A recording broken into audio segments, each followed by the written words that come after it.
Good morning. Here's a look at what's topping our news in the Eat, Drink, Explore newsroom on this Saturday morning. I'm Patty Pyburn. The price of gasoline this Memorial Day weekend is down nationally over the past few weeks, but here in California, it's still near a high for the past year. Currently, the average price for a gallon of regular nationally is at $3.65, with people in the West paying significantly more than that.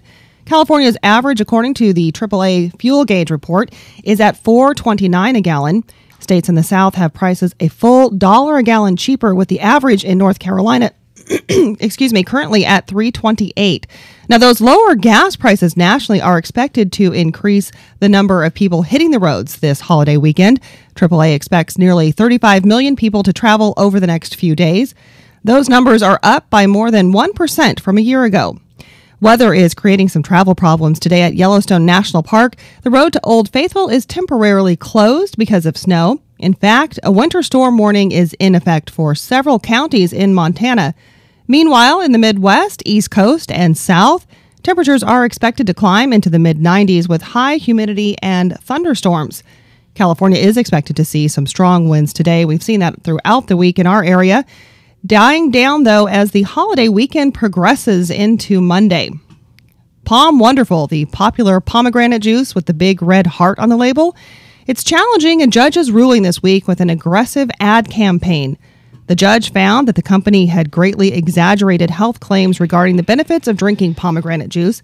So on Thursday, Palm began running ads using carefully selected statements from the same judge's ruling and invited readers to be the judge. The chosen quotes highlight the health benefits of drinking the juice but are taken out of context from the overall gist of the judge's intent. The California Festival of Beers is underway this weekend at its new Madonna Expo Center home. For the past couple of decades, the event has taken place in Avila Beach, but changed locations in an attempt to accommodate more people. Last night was the food and special beer tasting night, followed up by today's sold-out main event. Tomorrow is the Home Brewers Competition and Symposium. All three events raise money for Hospice Slow, and it is the charity's #1 fundraiser.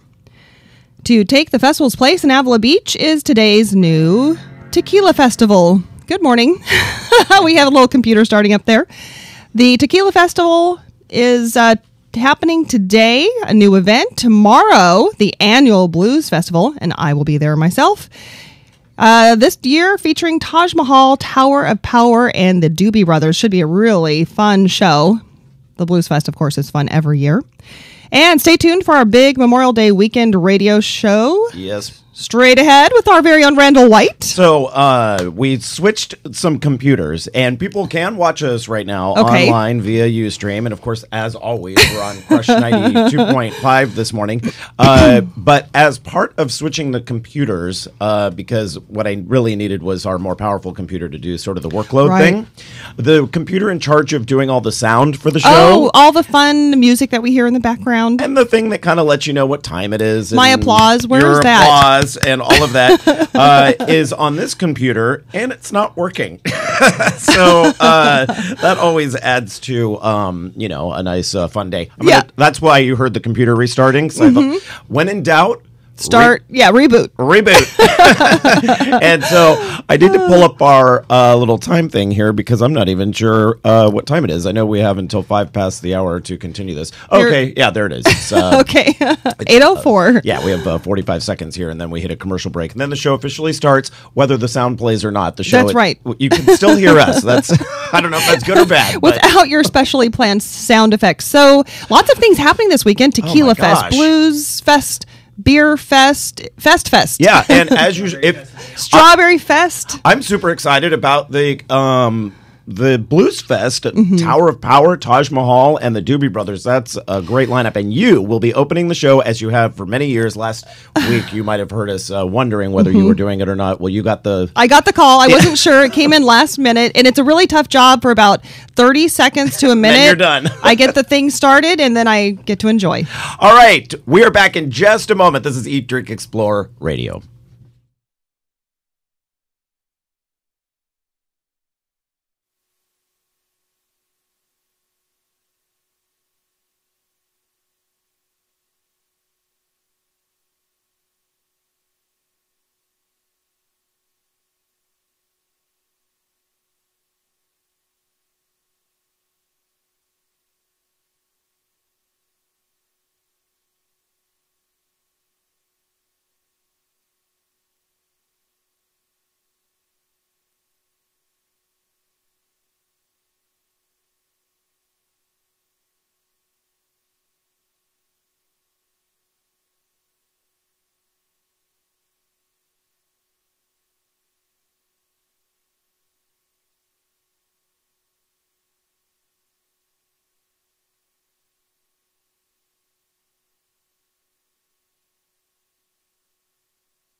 All right, good morning, everyone. We are here and live. It is that magical time once again when the computer's not working on Saturday mornings.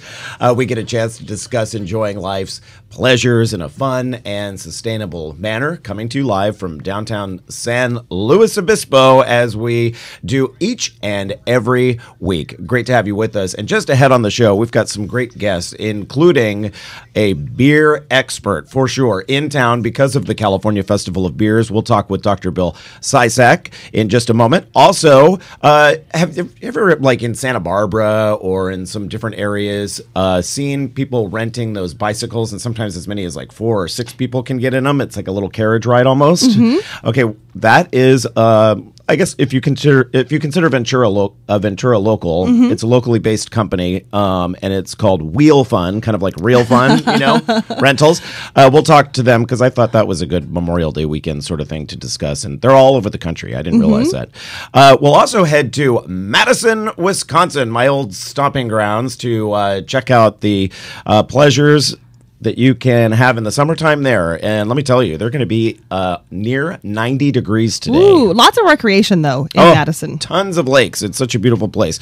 We'll also have our popular travel deal segment this hour with Andrea Sachs with the Washington Post. She is by far one of our favorites.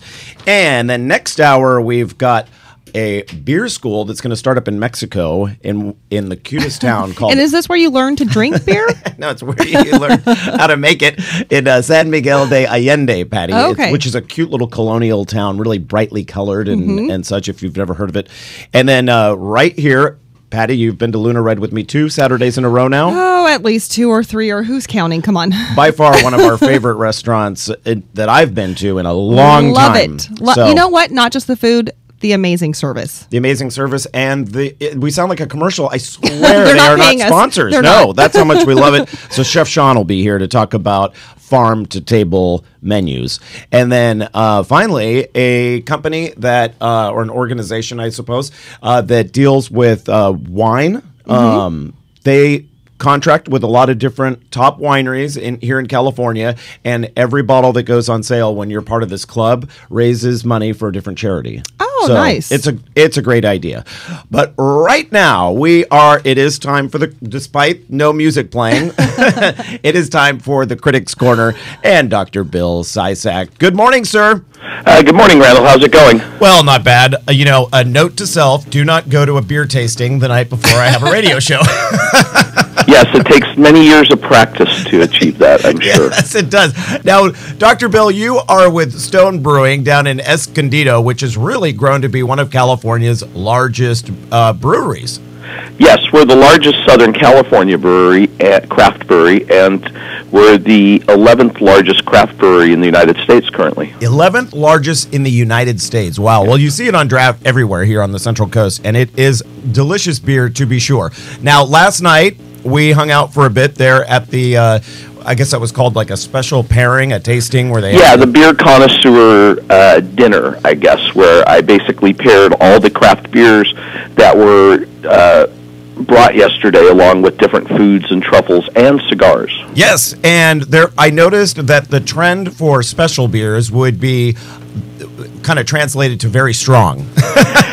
Yes, a lot of times the brewers, they're so used to brewing everyday beers, IPAs, session ales, things like that you can pick up at your local market, a 6-pack of them. Right. And so I think a lot of times what they think is, well, now I can do something special, so let's really ramp it up. And that usually equals higher alcohol. Yeah, and darker, too. I noticed there were a lot of stouts there. Stouts, as Stone had, aged in bourbon barrels. Yes, we had our 2008 Stone Imperial Russian Stout aged in bourbon barrels that we pulled out of archive, especially for the event. And there were a couple of different breweries that had that same... Firestone had one, I believe. Though. Firestone had their Parabola, which is a fabulous imperial stout that they blend into their anniversary beer every year.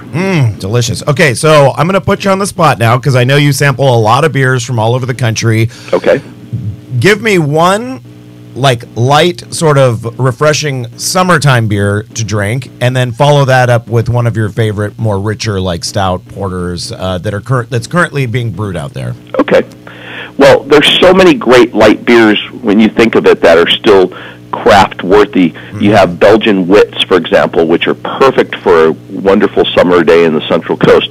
So one of the breweries I really enjoy is Avery out of Boulder, Colorado, and they do a beer called the White Rascal.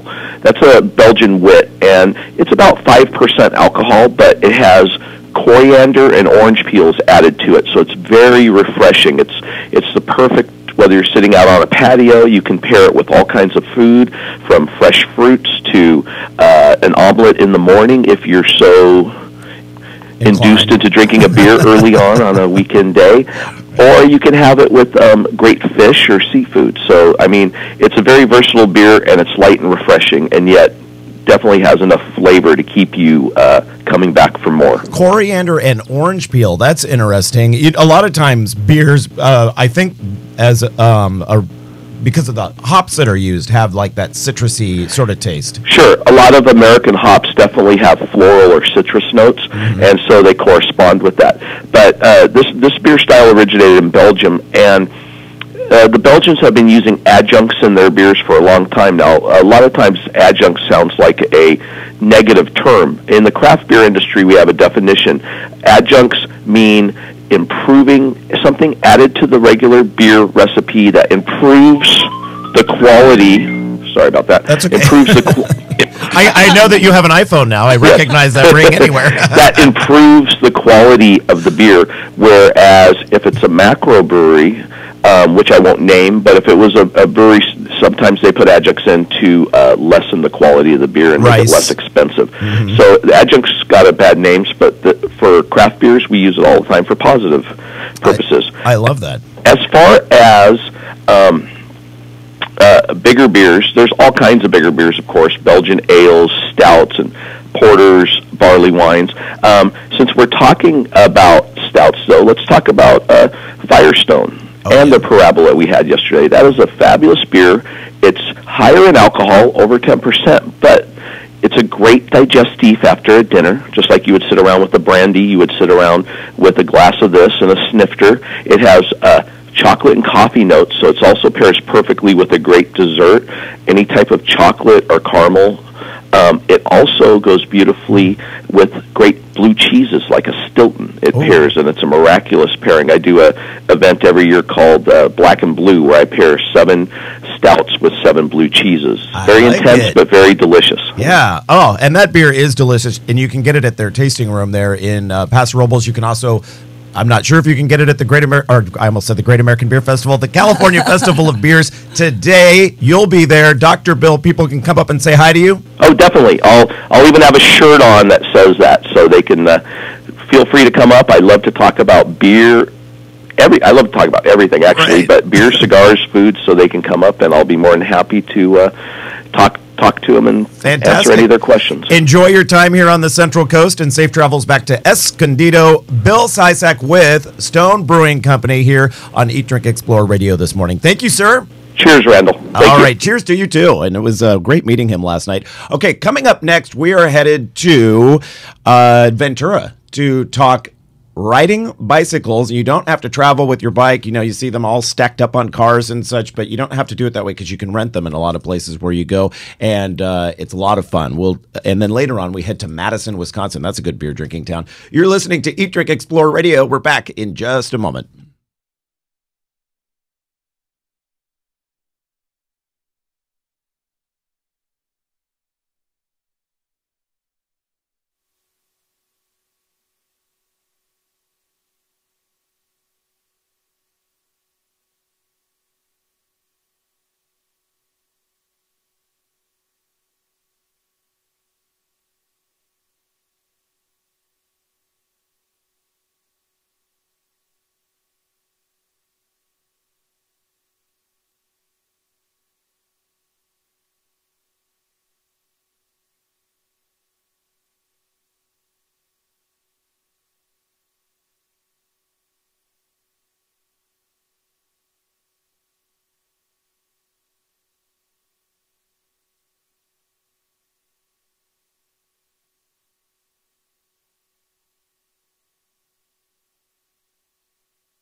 my thing up. And welcome back, everyone. Great to have you with us here on this wonderful Saturday morning. Hey, happy Memorial Day weekend to you. And we've got some clouds you can see behind me here if you're watching on Ustream here in downtown San Luis Obispo. Really kind of bizarre weather over the next several days, as Patty Pyburn was telling us during the news. We've got, some record heat that's hitting the South and the Midwest in that area. Meanwhile, snowfall has closed the road to Old Faithful in Yellowstone. And then, boy, it's been windy here in California. A good friend of ours, Sarah, is visiting. She came down on the Coast Starlight yesterday to visit us for the weekend and said it was just as windy up there in San Francisco. Winds. Yeah, but the forecast calls for nicer weather over the weekend here in San Luis Obispo anyway. And it looks like a nice day outside. Yeah, good bicycling weather. It's nice and, comfortable and cool so that you don't work up too much of a sweat.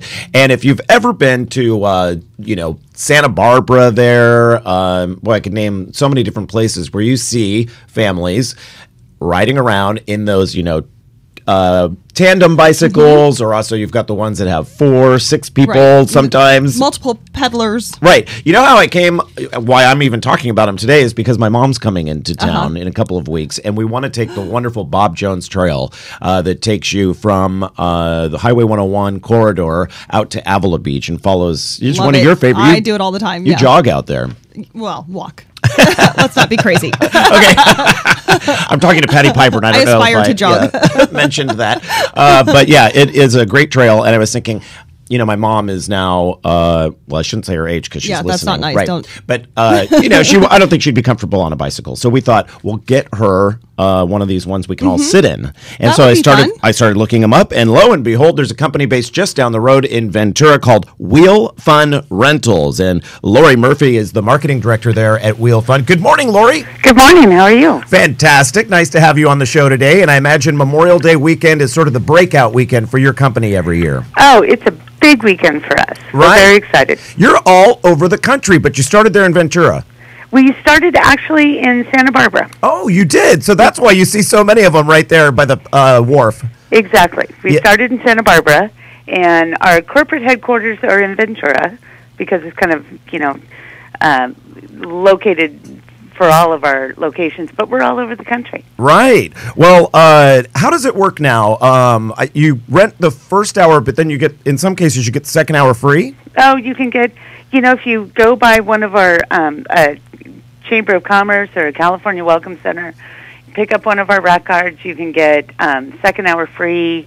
You can, we do all sorts of things. All we want to do is have families and people have fun. And that's all we're about. And get people moving, which is sort of I like to see it. It's sort of the trend currently in the United States to get people out of those sedentary things and, in this case, onto bicycles, different types of bicycles. Really, we want families to turn off all their electronic devices, get out of the house, get out of their cars, and go out and have fun for an hour. I turned off my electronic device today, but not on purpose. For some reason, my computer's not working the way that it's supposed to. It's amazing that something like riding a bike, a lot of people haven't done it since they were kids. Right. And so that's we're affordable. You can rent one of our bikes for a whole family. Yeah. Cheaper or more, economically than you can go to see a movie. Right. Yeah.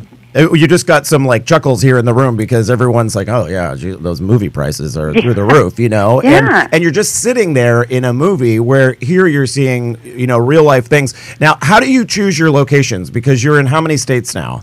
Well, we're in 13 states. We have over 100 locations. Wow. Where what we look for are places where families gather. We're all about families. And so places where families really like to go, whether they're on vacation or they're just traveling through, or most of our locations in California are along the beach. That makes sense. We're in Pismo, we're in Solvang, we're in Santa Barbara. We go all the way down to San Diego.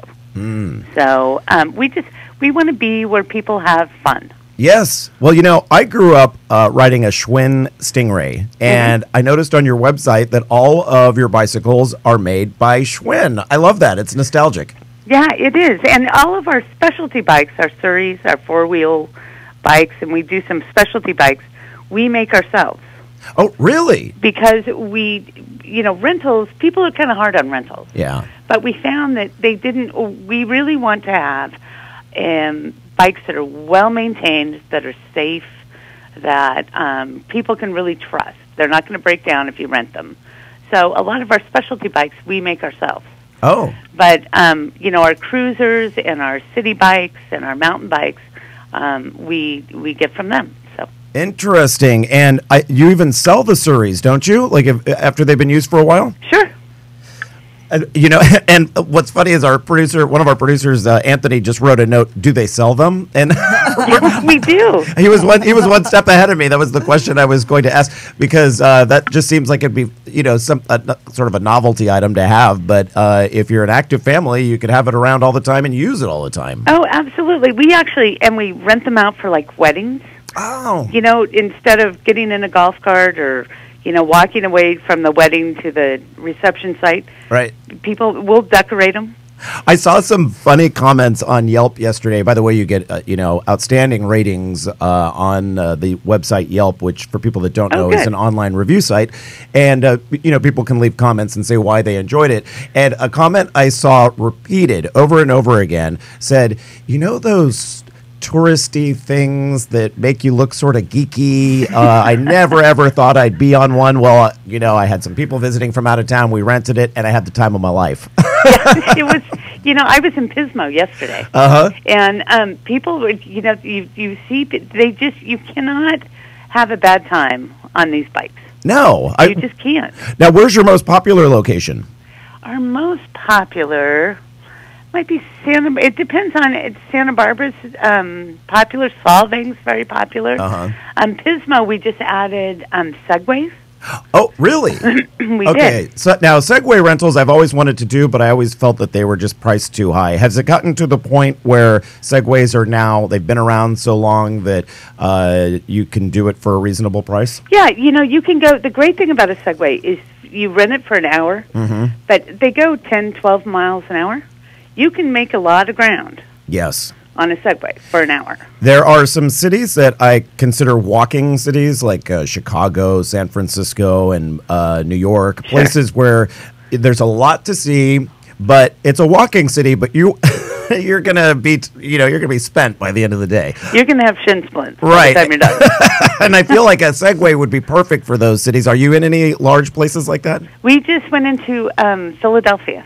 Oh, Philadelphia's a great walking city. It is a great walking city, and we just put in a Segway tours. Excellent. There. But we also but also in Pismo, we have all-terrain wheels on them, so you can ride on the beach. You're kidding me? No.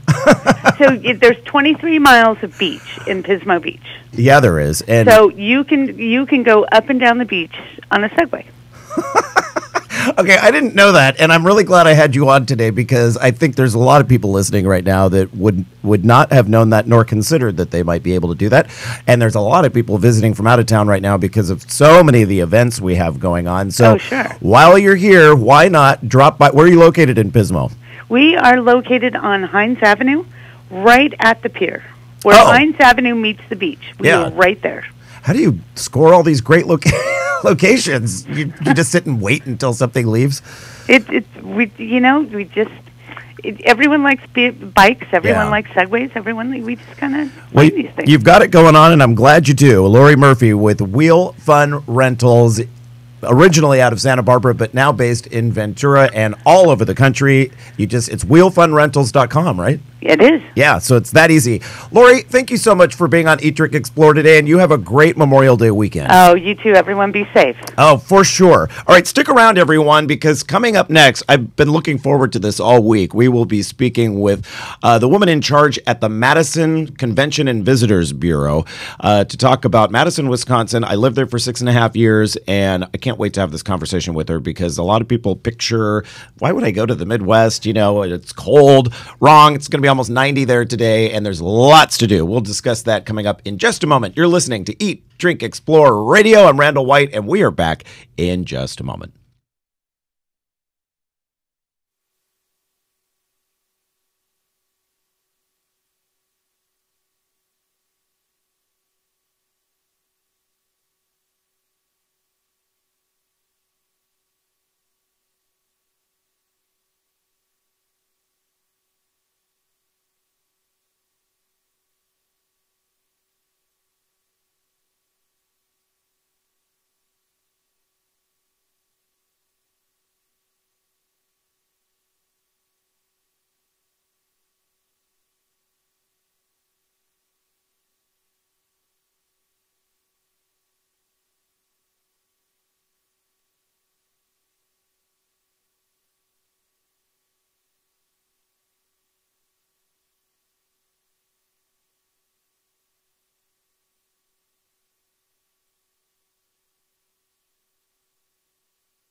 And welcome back to the show, everyone. We don't have a music open, which is unusual for us, Patty Pyburn. Yes, and so I am your host, Randall White, which typically our announcer would tell you, but that computer is on the fritz. And, yes. And with so much style, she says it. I know. In fact, I think she says like the fabulous Randall White, which I can't really give it the same gist, especially when you're talking about yourself. It just sounds... It's not good. It's not good. I am Randall White. This is Eat, Drink, Explore Radio. She's Patty Pyburn. I said, Patty, I think since I don't have the music, I'm just going to like pull you in throughout the show today. I'll try to sing or something. I don't know. I'll do what I can. Right. Now, Patty, you have not been to this. Oh, by the way, this is our very popular destinations segment where we take you to fun places throughout the United States, places you may not consider for a destination. Right. And we'll feature anything, Golden Gate Bridge one week. Of course, lots of people consider that. Yeah. But on occasion, we'll take you places. The one city that I learned a lot about during this segment a while back was Pittsburgh. I really want to go to Pittsburgh now, and that is one place I've never been. One place I've been to a lot, because I lived there for 6.5 years, is Madison, Wisconsin. Diane Morgenthaler joins us right now. She's with the Greater Madison Convention and Visitors Bureau. Welcome to the show, Diane. Well, thank you so much. I'm so glad to be here. So I'm sorry that we've pulled you away from your bratwurst and beer this weekend for just a moment to do the show. This is the big Bratfest weekend, isn't it? It is, absolutely, and over 50,000 bratwursts have been sold already. What? Oh, over 50,000, and it's Saturday morning. That's right. How many do they expect to sell throughout the entire through Monday? Boy, I don't have their target goal, but I know that they're hoping to break their records, and the records were. They've sold over 3 million brats in the years that they've been doing this. So, and the great thing about it is every bratwurst that is sold is for charity. Absolutely. There are 95 charities that will benefit from this weekend's festival and the proceeds from the festival. Now, when people think Wisconsin, they do think sausages, they think beer. What do you find when people visiting Madison speak with you is their biggest surprise? Some things they expect, like the bratwurst and the beer. What don't they expect? I don't think they expect the city of Madison to be quite as cultured and lively as it is. I think they think it might be a slow Midwestern town, and it's actually a very vibrant, small city. It really is. It is. It has a big city atmosphere with small town values. Absolutely. And I think the other big surprise, honestly, is how beautiful the setting is. Very few cities are built on an isthmus between two gorgeous lakes, and people kind of go, wow, I understand intellectually what an isthmus is, but really seeing it and seeing how beautiful it is, I think, is another thing that is a big surprise for people. I had not heard the term isthmus before I moved there, and I remember when I first saw it, I realized I was going to have to pronounce it a lot on the news, and I was like, how do you say that? Isthmus? Like, it's not the easiest word to say, but it's basically a little land strip between two large bodies of water. That's correct. And of course, Madison, this downtown isthmus, is only 1 mile wide, so it's extremely walkable, and you can walk from lake to lake. It is. And you there in Madison do something that I think every city should do. I think that here in San Luis Obispo, they would benefit from doing something similar to this. You have a shopping street that is primarily pedestrian. It is, with the exception of public transport, our bus system, it is a pedestrian mall, and it stretches right from our capital, because Madison is also the state capital, stretches from the Capitol Square 1 mile down to the University of Wisconsin, our Big Ten campus. So it's full of lively little shops and restaurants, most of which are locally owned and operated. So year-round, it's a place to go, get a bite to eat, find something unique to browse and shop. And there's also, 4 or 5 museums along that stretch as well. It has a thriving arts district that got a huge infusion of money over the past couple of decades.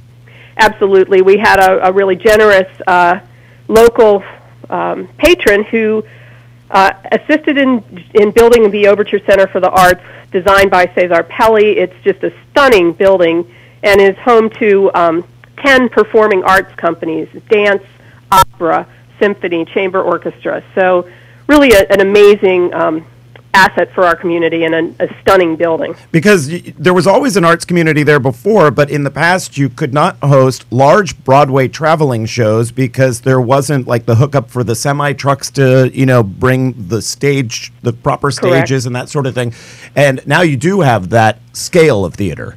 Absolutely, and we do have a Broadway series every year, as well as we're able to now take other types of touring acts, whether it's musicians or comedians or other traveling dance companies. So it really just has enriched our repertoire of cultural activities in the community. Now, Diane, we just had a guest on from Wheel Fun Rentals out of Ventura that rents bicycles in a lot of popular locations throughout the United States. Bicycles is something that Madison knows very well. Oh, yes. We are an amazingly bike-friendly community. We have miles and miles of bike paths. We have year-round bike commuters, which people would be surprised by. Yeah, I was one, Diane, and I just want to say this quickly. I didn't live too far from the station, so I don't want to pat myself on the back too much. In fact, for a short period of time, I lived a block away. but then then my commute increased to about, I think it was like 2.5 miles or so, and I did commute year round when I could. And the thing that would always shock me when because I used to work for NBC 15 there with Charlie Shortino and Christine Belport, and was when we would take some different camera shots, the tower cams that show the streets being cleared, and the bike paths on occasion would be cleared before the city car streets. That is true. That is true. We want to be sure our bikers are safe as they're commuting to work, and that's absolutely true. One of the things that we've added since you moved away is a bike share system. I heard. B-cycle. Mm-hmm. And that's been a really great addition to our biking community. Folks can pick up a bike at a bike station, rent it for a short period of time, essentially, to go from point to point downtown. And so you pick your bike up at one station and go where you're going, drop it off, go about your business, pick up another bike when you're ready to return, and head back out again. It's unbelievably affordable, too. Isn't it like $5 or something? Yeah. It's very reasonably priced. They're great, sturdy bikes. They're all Trek bikes. And it's just yet one more thing that we now have to support our biking culture here. Now, you consistently rank in the top 10 cities in the United States for biking, but Madison has this, you're always on a top 10 list. Yes, and we like that. You consistently get, I think it's Money Magazine has rated you many times as one of either the top or one of the top mid-sized cities to live in the United States. Absolutely, and we've gotten some really great ratings in the last year or so too. We're very bikeable, obviously, one of the top 10 cycling cities according to USA Today, and we also have. We were just recently by Livability.com ranked the 8th best music scene. Oh. So it's not all about bikes. No. We've been rated well for our dog parks as the best town to live in, as most educated city, best places to retire for veterans. I mean, all sorts of things. So it's always pretty amusing for those of us who live here, but we're also very proud of our city and how livable it is for everyone. Now, Diane, I know as the spokesperson for the Greater Madison Convention and Visitors Bureau, when I ask you this next question, you're going to say every time of year is the perfect time to visit Madison. But if you had family visiting or something like that, and you really wanted to give them sort of the scoop, the skinny on the best time to visit Madison, what month would you pick? Well, it would really depend on which one of my family was coming. So for my sports fan family, I'd tell them to come when we've got a football game going on at Camp Randall Stadium, because the Badgers are a great team to watch playing sports. Big Ten sports. And the Big Ten sports we turn the town red for Badger Red when there's a game in town, and it's a lot of fun. There's great tailgating and lots of great things to do.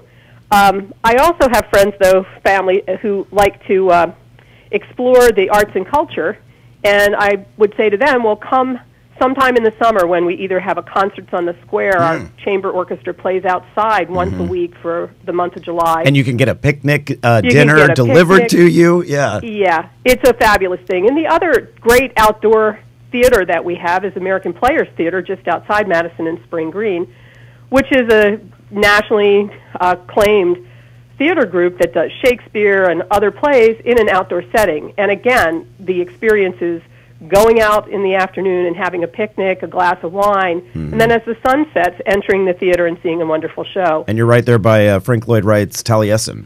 Absolutely. So you can really make a day of it and visit Taliesin as well before you head for your glass of wine and your picnic.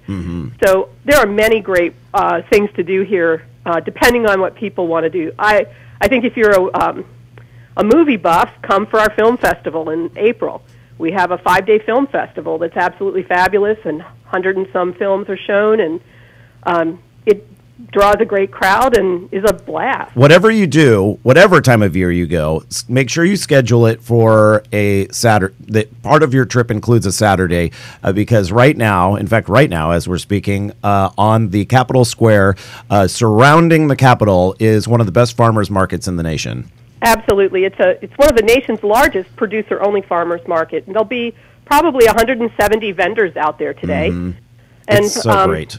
Typically about 20,000 people will come through the farmers market on a Saturday morning. Moves indoors during the wintertime, but there's still great cheeses and meats and stuff that you can get that time of year, and you can join some different lettuce clubs and stuff. I did while I was there. Diane Morgenthaler, unfortunately, I got to let you go because we're at the end of the segment here, but Diane's with the Greater Madison Convention and Visitors Bureau. What's the website? Visitmadison.com. All right, we'll put a link on eatdrinkexplore.com. Diane, thank you so much. Thank you. I'll see you in 2 weeks. I'm going to be out there, so I can't wait. Fantastic. All right, stick around, everyone. Lots more to come here on Eat, Drink, Explore Radio on this Saturday morning. Hope your Memorial Day weekend is off to a great start. We are back in just a moment.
Welcome back, everyone. Great to have you here with us on this Saturday morning. It is Eat, Drink, Explore Radio. Our show feels a little hollow today because we don't have any music, which is, typically you bump in and out with it's music. Just not the same with the wonderful opener, the fabulous Randall White introduction. Well, I spend a lot of time putting that all together. Pardon me. And, we do have some music. It's coming from my iPhone. So a friend of ours is coming down the coast to spend Memorial Day weekend here, and we look forward to seeing him. Chris, if you're watching right now on Ustream, apparently not because he just texted me. But the deal is that this segment is the deal. It's the travel deals segment typically, and we had to pre-record it this week because our guest, Andrea Sachs with the Washington Post, is en route to Florida, where will be taking a cruise, so she needed to do it ahead of time. So we recorded it, but it's on the same computer that plays the music. So darn it. It won't play. And I feel terrible because, Andrea takes time out of her day to do that segment for us. Plus, it's such great information. It is really great information. So you know what I'm going to do, Patty? I'm going to pull up here. Why didn't I think of this ahead of time? I am going to pull up Andrea's tips because they are in the Washington Post. They get posted they come in the Sunday paper. Andrea gives them to me ahead of time. You get a little preview, which is nice. That's right.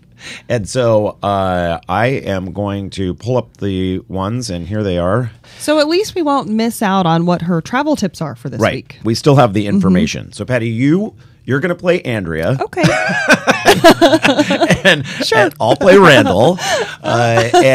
So Andrea, tell me. Actually, you don't have the deals in front of you. So I know. I was going to say, wait, I'll be Randall. You be Andrea. You have it on your computer. Well, one of the tips, and Patty, you might enjoy this. You were raised in the Phoenix area. Did you make it down to Tucson very often? Only a few times a few times. Yeah, just we'll leave a few it at times. That. I went to the Grand Canyon after I moved out of the state, if that gives you an idea of how often I got out of the Phoenix metropolitan area. A lot of people do that, though, when they live in an area. They don't check out what they've got in their own backyard. So at any rate, sometimes it's off-season in the summertime, for sure, for Arizona. Yes. So Miraval, which is an all-inclusive resort in Tucson, is offering a ton of summer freebies to get people to go there. And according to Andrea, you don't really ever have to leave their buildings. It's all air conditioned, and she says you don't want to because then you'll lose the moisturizer that your spa treatment gave you. So you can get, this seems like a lot to me, but this is a really high-end place. A deluxe room for 3 nights will cost $1,962, but that includes airport transfers, all meals, all snacks, group activities, $150 resort credit per person per night, and spa services, fees, and taxes. So it's like... It's everything. It's everything. So that seems like a good deal to me. You know how big of a rail fan I am. Yes. I love Amtrak. I'm taking the California Zephyr to Chicago next month. And then from there, we'll head up to Madison. But I never thought of doing this. Australia is a huge country. And apparently they have a great rail system there. And you can do gold service. So they have what are known as red sleeper cars.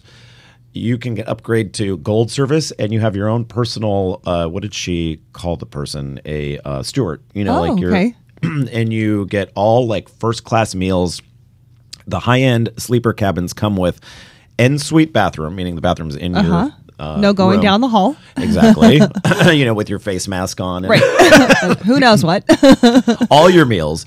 A gold service reception with a free cocktail when you get there. When she said that, I was like, all right, I'm booking this. The cocktails count me in. Steward service, complimentary tea, coffee, and toiletries kit. And you get to see the country. They have all sorts of tours, and they take you from one of their longest goes Sydney to Perth. Now, Sydney's on one side of the country. Perth is on the other. And Australia is really large. So large country, lot of territory to cover there. Yeah, it would be like going across the United States and farther. But what a great way to see it, because when you're on a train, you see things a lot of times that you can't normally access. Well, Andrea's been there several times, and she said driving there is a little bit nerve-wracking because, and she said you sadly see a lot of dead kangaroos on the side of the roadway, but they literally jump out, Whoa, Joey, whoa. Yeah. Yeah. So by taking the train, you circumvent all that, and you don't have to deal with it. All right, so let's see, trains, planes, and automobiles. Okay, moving on. Yes, planes. British Airways has a deal right now where you can use 20% fewer frequent flyer miles for an international trip. So typically it's 50,000 miles to travel from the U.S. to London, say. In this case, it would just be 40,000 miles. And she said that there are no restrictions on this. And so typically, there are a zillion restrictions with frequent flyer miles. It's gotten me to the point where I typically don't even bother anymore. There's so many little, you have to read the fine print, so many catches. Yeah. Except here, except then, except when. Right. And then those seats are always sold out. So then you try to go for the, when you want to go, and then you can't. So in this case, there are no restrictions, and you use significantly fewer miles. So that's Good awesome. deal. Yeah. Like, for instance, say you had 80,000 miles and you both wanted to fly. You had two people that wanted to go. Now you could. Right. Because you saved 20,000 miles doing it that way. So way to go, British Airways, for that. All right. The largest cruise company in the world, Carnival Cruise Lines, they've got a lot of ships to fill. They have a lot of ships to fill. So they have a Memorial Day sale. So now's the time to get on the site for this. For all 2012 cruises, you can, let's see here, save up to $50 on 3 to 5 day summer sailings, $100 on 6 days or longer. And this is per person, of course, so it really starts to add up. $100 on sailings from September through December. They're all per cabin. Oh, it's per cabin, so it doesn't add up after all. Let's see. Sorry about that. I'm reading this for the first time. And then on top of that, you get a $50 shipboard credit. So that always helps. That's a good incentive. The bill at the end. And I was mentioning to Andrea, cruising is a very affordable way to travel if you can circumvent all of the things they're trying to sell you on board and the shore excursions, if you can do the shore excursions yourself. Or it's super affordable if you do what Patty Pyburn does and you put a couple of coins in the slot machine on the first night. Yeah, it's a great plan. If you just win a big jackpot right when you get on the ship, then you're fine. $1,500 was it? $1,800. $1,800 Patty got on day one and then never stepped foot in the casino again. That was it. It was a couple of quarters. I knew it was time to take the money and run. Right. It is. And now I've heard, and I don't have any statistics to back this up whatsoever, so I'm just going to throw it out there. But it makes a good story. And keep the rumor going. That the slots are looser when you board so that they get people on the ship chatting about how great the casino is. And then at the end, the last half of the cruise, everything's Lady Luck runs turns. out. Yeah. She becomes an evil person. So I don't know if that's true or not, but at any rate, some deals to be had right now with Carnival. There's a company called Overseas Adventure Travel that is offering huge deals from $500 to $1,000 per person for they do these adventures. Like, for instance, one of them is Machu Picchu and the Galapagos Islands. Wow. So two sort of bucket list places for your life that you'd want to go to combined into one trip, and they take care of everything, all the stuff you need, because that can be a hassle traveling to those different countries and such. They have one for China as well, and then Tierra del Fuego and the Chilean fjords, rather. So Chilean fjords, those pintos and Right. But at any rate, the great deals on that. Patagonia would be a place. That sounds exciting, especially for someone who wants to kind of step outside the box for traveling and do something adventurous. If you've been saving up and thinking, I know I want to take that, that big trip at some point, you have that one there. Jet Set Vacations has some great deals to be had down in Cozumel, Mexico. Lots of deals in Mexico, as a matter of fact. And then the Virgin Islands also offering some stuff. We'll post all this, of course, at eatdrinkexplore.com, and you can get the information there. So that was a pain-free travel segment. That was great. We miss Andrea. Of course, she has good information, but you covered it well, Randall. Well, I would have called her up if she wasn't in the air now. Yeah, she's traveling. Flying down to Fort Lauderdale. She's taking a cruise. She's not a big fan of cruises, but she's going on that largest one, the Oasis of the Seas. Oh. And she says she's traveling around. She's traveling behind the guy in charge, like the Julie McCoy sort of, but this guy's name's Ricky. And she goes, anyone named Ricky, it's got to be fun. Yeah. So I said, okay. Anyway, sounds fun. We're back in just a moment.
Eat, Drink, Explore on this Saturday morning. Here's a quick look at what's topping the news in the Eat, Drink, Explore newsroom. I'm Patty Pyburn. The price of gas this Memorial Day weekend is down nationally over the past few weeks, but here in California, it is still near a high for the past year. Currently, the average price for a gallon of regular nationally is at $3.65, with people in the West paying significantly more than that. California's average, according to the AAA fuel gauge report, is at $4.29 a gallon. States in the South have prices a full $1 a gallon cheaper, with the average in North Carolina currently at $3.28. Now, those lower gas prices nationally are expected to increase the number of people hitting the roads this holiday weekend. AAA expects nearly 35 million people to travel over the next few days, and those numbers are up by more than 1% from a year ago. Weather is creating some travel problems today at Yellowstone National Park. The road to Old Faithful is temporarily closed because of snow. In fact, a winter storm warning is in effect for several counties in Montana. Meanwhile, in the Midwest, East Coast, and South, temperatures are expected to climb into the mid-90s with high humidity and thunderstorms. California is expected to see some continuing strong winds dying down, though, as the holiday weekend progresses into Monday. Palm Wonderful, the popular pomegranate juice with the big red heart on the label, is challenging a judge's ruling this week with an aggressive ad campaign. The judge found the company had greatly exaggerated health claims regarding the benefits of drinking pomegranate juice. So on Thursday, Palm began running ads using carefully selected statements from that same judge's ruling and invited readers to be the judge. The chosen quotes highlight the health benefits of drinking the juice, but are taken out of context from the overall gist of the judge's intent. The California Festival of Beers is underway this weekend at its new Madonna Expo Center home. For the past couple of decades, this event has taken place in Avila Beach, but it changed locations in an attempt to accommodate more people. Very popular, those tickets sell out so quickly. Well, last night, the food and special beer tasting night, followed up by today's sold-out main event, and then tomorrow is the Home Brewers Competition and Symposium. All three events raise money for Hospice Flow. It is the charity's #1 fundraiser. Yes. That is a very large event. Yes. Getting bigger. Used to be out at Avila Beach. Right. Always at Avila Beach, but they are making room for more people. Again, those tickets went like hotcakes, so they knew there was a demand. Oh, yeah. 2 hours. They sold that. Today's event sold out in 2 hours. Yeah. Yeah, I'll tell you a little bit more about last night's event in just a moment when you're finished. Are you done? Are you done? We can talk about Tequila Fest happening. That's today. Blues Fest tomorrow, featuring Taj Mahal, Tower of Power, and the Doobie Brothers. Wow. Strawberry Fest happening in Arroyo Grande. Lots of stuff going on this Memorial Day weekend. Yeah, the Tequila Fest is what's taking the place out in Avila Beach today. So move over beer, here comes tequila. It's Patty always used to love this on the news when people would say the first annual. It's not the first annual. What's it called, Patty? It's the inaugural Tequila Fest. It is the inaugural Tequila Fest. Yeah. And sounds like fun. That sounds like something you should be staying in Avila Beach. Like, you don't want to... Right. Any of these, really. You don't want to be Or is driving. the trolley running? Maybe perhaps you take the trolley. Oh, well, that's a good idea. To where you're going. The trolley that runs from all the hotels in Shell Beach. I wish there was... and I've actually had discussions with the local bus service about this. I wish there was a very convenient way for people who live in San Luis Obispo to get service out to Avila Beach. Right. It makes no sense whatsoever that that's not a connector. Yeah, I just assumed that was an option. No, it's not. No. It drives me... We hope that will come soon. Yes. Rideshare? Rideshare will take you out there? Well, we saw them at the beer. Oh, we did. We saw him at the beer fest. That's right. So yeah, maybe you can do it that possibly. way. And then there's that ride service for San Luis Obispo that they do on the weekends. And I can't... It's like... oh, darn. Slow Safe Ride? Is it? Yeah, I think that is it. And it's really it's inexpensive. It's like $5 or something if you I can wonder hop on if board. they would take you someone. out there. I don't know if they That's go not a that bad far. idea. Right. So look for Patty tomorrow at the Blues Fest. We have about 20 seconds, Patty. Okay. You will be doing what? I will Opening it. be opening, saying hello, and then just taking my seat in the grass and enjoying the show with everyone else. And I've done it with you before. It's a lot of fun. Yes. Moment of silence. I can't believe the Doobie Brothers are going to be there tomorrow. I'm jealous. Very, very jealous. All right. We've got a lot more coming up on Eat, Drink, Explore Radio. It's Saturday morning. A good Memorial Day weekend to you.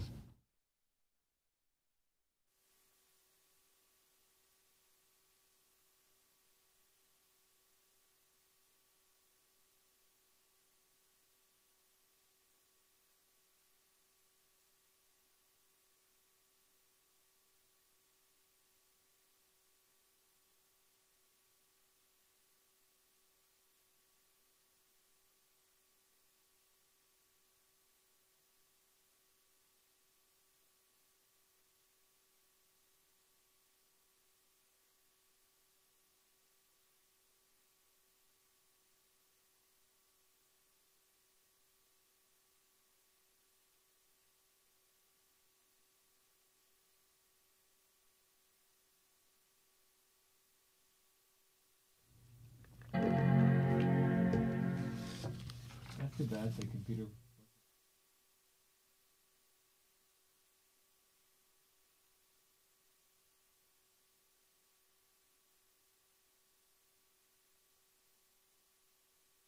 Welcome back, everyone. This is Eat, Drink, Explore Radio. Sadly, we don't get to hear our wonderful Monica, the announcer, give us her version of the show, which is always kind of funny. It's always fun. I think that's the champagne talking, so I'll just say it for you. But and I'll say this, and the fabulous Randall White. Oh, well, thank you, Patty Piper. Always looking lovely over there, and interesting little news pieces you had. Now, this morning when my alarm went off, because I do get up early. Did you cry?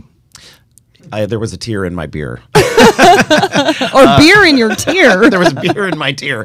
I went to the great California Festival of Beer's opening night it was beer and food pairing. And it was great. It was fabulous. Here's the thing, though. I didn't know it was going to be outside at the Madonna Expo Center. Oh, okay. And it was windy. Was windy, yeah. It was windy and cold, and I didn't bring my sunglasses because it was that I'm like, okay, when will this be over? I won't need them. Have you ever done this before? You're like, I'm not going planning what to bring. Well, I don't want to lose my glasses. Yeah. Because if whatever I'm attending, even if it's just dinner, and I know it's going to be dark at the end of the whole thing, you put them down somewhere, and then I never see them again. So what I did was I didn't bring my sunglasses. Well, I didn't know that I was going to be outside the whole time, and so I was squinting and cold. But it didn't matter because the beer eased your pain. Was delicious. And Ricardo, can you remember who had the ribs? What company it was that had the ribs? Because those ribs were unbelievably delicious. And it was a local restaurant, but you want to know? Somebody let us know on Facebook so we can go get more. Yes, I don't remember who it was, but boy, those ribs were just out of this world. When I heard your guest earlier, Bill Sisek? Dr. Bill Sisek, yeah. Oh my gosh. I don't know if he's a real doctor. I just know whatever. He's a beer doctor. He can call himself a doctor. He's a beer doctor. Right. He made me want to drink beer. I love stout, and he was talking about that. I was like, this time in the morning, and I'm craving beer and food. And thank you, Dr. Bill. He named the one Avery, I think it was, Avery Brewing Company. He said it was out of Boulder, Colorado. But that it has the flavors of chocolate and coffee. I was drooling. Oh, not that one. Not that one. Oh no, it was the light one that he was describing. With coriander and orange peel. Yes. That sounded refreshing. That sounds really good. So I'm actually doing a little dance here right now. And scratching my head if you're watching on YouTube. Or not YouTube, Ustream. I'm waiting for this. Now my computer's doing a double whammy on me. The internet's not coming up. I have a top 10. This is our top 10 segment. And I'm waiting for. So every year. Does it help if you use my laptop? Possibly. Let me see if this. Let me hit a refresh on this. Here it is. Okay, so here we go. Thank you, Patty, though, for that. Every year, right before Memorial Day weekend, Dr. Beach, speaking of doctors, Dr. Beach comes out with his top 10 beaches in the nation to visit. And topping the list, don't tell me it's one of these. I can't stand these. It's one of those where you have to click through every single page. Yeah, and it takes a while to get through it. Just show me the top 10. Yeah. But then they wouldn't be able to sell as much advertising, so I get it. Anyway, because we have a website too. All right, Coronado. Oh, yeah. And that doesn't surprise me at all. I love that beach. Yes. This is the number one beach in the United States, according to the survey by Dr. Beach. And it's the first time Dr. Beach has given the top slot to California in more than 2 decades. That's interesting. I didn't realize that. And Coronado, what a wonderful Beautiful. place. That is a fantastic one. And let's see here. Rounding out the 10 this year, number 2 is, oh boy, how am I going to say this? Kahanamoku Beach in Waikiki. Typically, I'm not too bad with Hawaiian words, but Kahanamoku, I hope I'm saying that correctly. That is in Honolulu, of course. Number 3 is Main Beach. That's in the East Hamptons. Of course, you know where that is, Patty, yes. right? Of course. All those, you have your place for the summer? Oh, yeah. Yeah. St. George Island State Park. That's in the Florida Panhandle. Okay. Or the Redneck Riviera, as it's called. Number 5, Hamoa Beach, and that's in Maui, again, with Hawaii there. Coast Guard Beach in Cape Cod, Massachusetts. I've been to Cape Cod. I have not been to that beach. Okay. But there's a lot of wonderful beaches there on the Cape, right outside of Boston. And here's why are they doing this to me? Wait, okay, what? And another lovely place in Hawaii. Waimanalo Bay Beach Park on Oahu again. 2 for Oahu there. And number 8 is Cape Florida State Park. That is near Miami. Number 9 is Beach Walker Park. This is Kiowa Island, South Carolina. The Carolinas, I believe, have what's called the Outer Banks. Right. And they have fantastic beaches there. And some pretty expensive property, too. Hilton Head, I think it is. Right. And I have never been, but I've heard, we have friends who go, and it sounds amazing. Yeah, and really quaint little towns and stuff. I want to go to Savannah still. That was one of our destination segments we had on the show. And remember for St. Patrick's Day or St. Patty's Day. You wouldn't think of that place for St. Patty's Day. No. But it was intriguing to hear about it. So number 9 was South Carolina, not to be left out. Number 10 is North Carolina with Cape Hatteras. Oh, okay. There. And so there you have it. There is Dr. Beach's top 10 beaches. Nothing from the Central Coast. No, but we should mention if we have time. Do we have time? We do, yes. Okay. So the grades that come out for California beaches every year, I think Heal the Bay does that, right? Right. Okay. Good, Patty. So I didn't really get a chance to look over the whole report, but I do have to say Pismo Beach, which has gotten a bad grade for a long time. In fact, last year had an F. I would like to give Pismo Beach credit.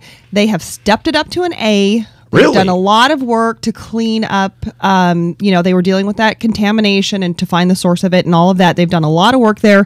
Pismo Beach this year getting an A. So it's worth it to give them credit for that. Absolutely. And what a fantastic place that is, too. And now you can rent Segways, as we found. Right. And ride the Segway on the beach. Yeah. That is just crazy to me. I can't picture it. They have all-terrain wheels. Could you imagine how much fun would that be? That would be a lot of fun. What was the source? For a long time, they thought it was pigeon droppings. The pigeons, it's a combination of thing. It's an area that dogs are allowed on the beach, but I think the pigeons were identified through the Cal Poly research as being the main contributor, and they've done a lot to keep them away and a lot of upgrades. And there's some filtration now that they built into the promenade there, so as the runoff comes into the beach, it's going through a filtration system that looks like a lovely promenade, but it also works as a water cleaning device. Interesting. So they've done a lot of stuff there, but getting an A this year, and that's all based on those water samples that are conducted all the time. So it's not just, wow, it looks better. There's really, testing behind that A. Who does the testing? Oh, yeah, Heal the Bay. Heal the Bay. Mm-hmm. And do they then gather information that's collected by government agencies, or they do the testing? No, the testing is done, and I believe the county here, the health department, is conducting the testing. And they post the warnings, so it makes sense. Right, and Heal the Bay compiles all of those tests done across the state and puts out the grades. So you can access that online if you want to look at your local beach or beach you plan to visit and see how clean it is. Right. This is why we have Patty Piper on the show, because she's a news person and knows all this great information. Thank you, Patty, for that. And by the way, Patty broke a story last night. I did. We learned that there's some question about the future of the Morro Bay power plant, which, just like the Rock, people say 3 stacks in a rock. It's a landmark associated as you approach Morro Bay. You see the stacks, you know where you're heading. That is the contract there is in question. I did talk to Diane, operates the plant, says they don't plan to lay anyone off or change anything. They're going to secure a new contract. But more information to come Tuesday. Diane is meeting with the city of Morro Bay. All right. So tune in to Patty Piper on KCOY for that information. You're listening to Eat, Drink, Explore. We're back in a moment.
Eat, Drink, Explore Media is your lifestyle information source. Our focus, food, wine, craft beer, travel, and tourism trends, with a slant towards sustainable and healthy options. Whether it's hot deals or tips for hotels and flights, an update on what's currently fresh at your local farmer's market, or the latest restaurant and beverage news, we've got you covered from 8 to 10 each and every Saturday morning. Live on Crush 92.5 in San Luis Obispo County and online at eatdrinkexplore.com. Also, check out our new free smartphone and tablet app. Simply search 3 words, Eat, Drink, Explore, either in Google Play on your Android device or in the App Store on your iPhone or iPad. This free app gives you access to contests, past radio segments, our Facebook and Twitter feeds, and you can watch live video of the radio broadcast while listening to it here on The Crush. Eat, Drink, Explore Media, your source for the lifestyle you love.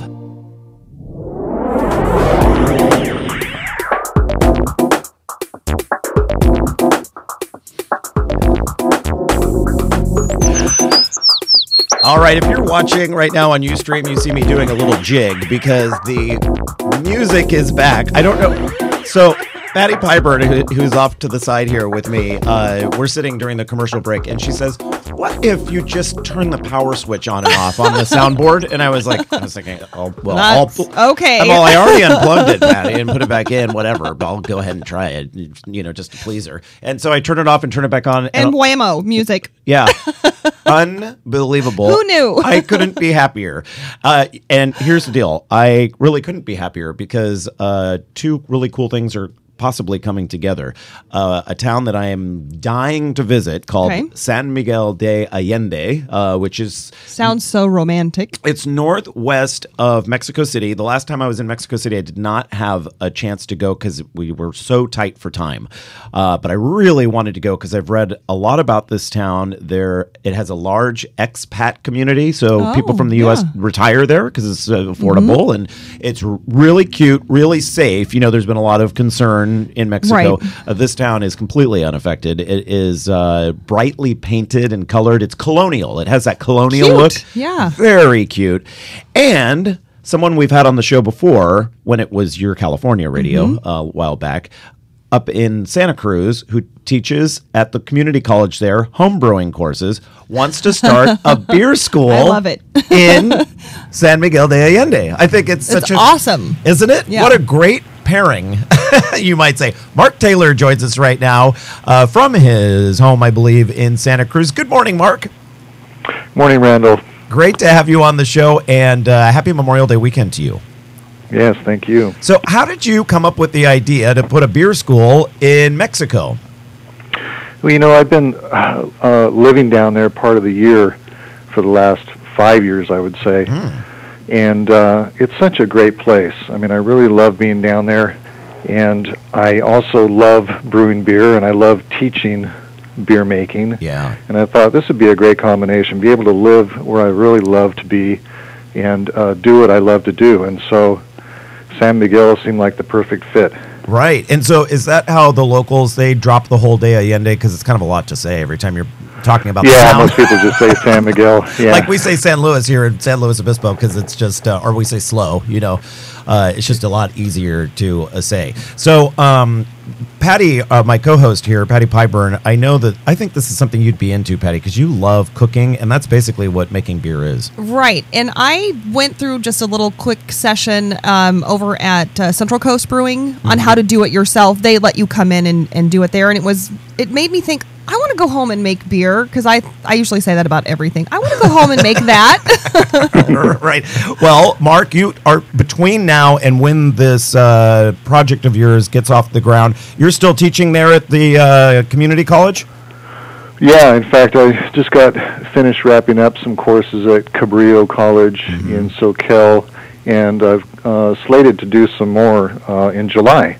And also there's a new cooking school in Soquel called Let's Cook, and they want to bring me on to teach a beginner's course with them. So fantastic. It's still happening up here, and I want to continue teaching classes here, but I just really want to focus on actually having a facility, my own classroom setting, where I can really focus on teaching and having people go through the class and be able to come back later and see how the beer is progressing, and then come back after that and package the beer, either bottled or keg it. It's something people could do as part of their vacation plans. Absolutely. I mean, a lot of people go to San Miguel for a 2-week stint.